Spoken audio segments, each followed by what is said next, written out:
Hello. Nice to meet you. You've been into environmental activism for a long time. How long has that been? Well, I would say for decades, close to 3 decades. And this has been because we're fighting for the basic human rights of not just the people, but every other being that is living. Why does it look as if nobody's listening? It's an area that we take for granted. People just believe that the environment takes care of itself. You would have heard, for example, the saying that death would not kill an African, which of course is total falsehood. So people think that nature takes care of itself, but nature does take care of itself. Nature can do without us.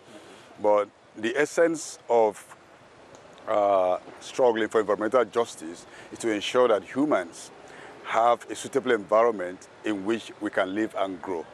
But of course, we still have pollution, degradation, because of human and corporate greed. This is a major cause. That is why, as we campaign for environmental justice, for citizens to do what they need to do to protect the environment, we're also campaigning for governments to come from under the thumb of corporations. How is that working out? Because we have the government talking about giving permission to some organization to bring genetically modified maize, and for a time they say it's a good one, and one wonders, how good is that? We are here with Nigeria has become a dumping ground. Whatever application goes to that agency is approved. I'm yet to see anyone that they denied.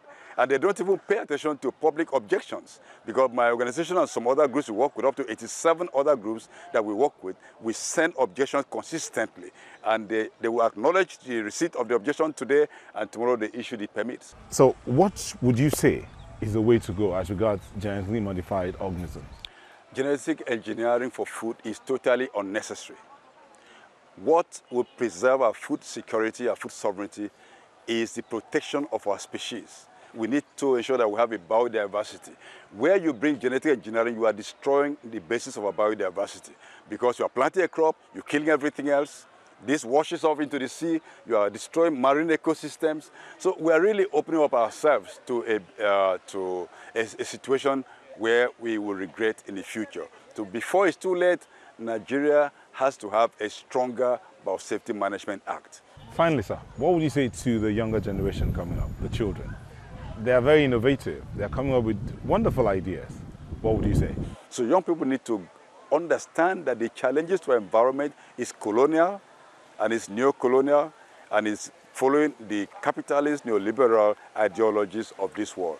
And that if they don't switch away from this kind of thinking, they don't have any future to look forward to. Okay. Thank you very much, sir. It's been a pleasure speaking with you. Yes, sir. Thank you.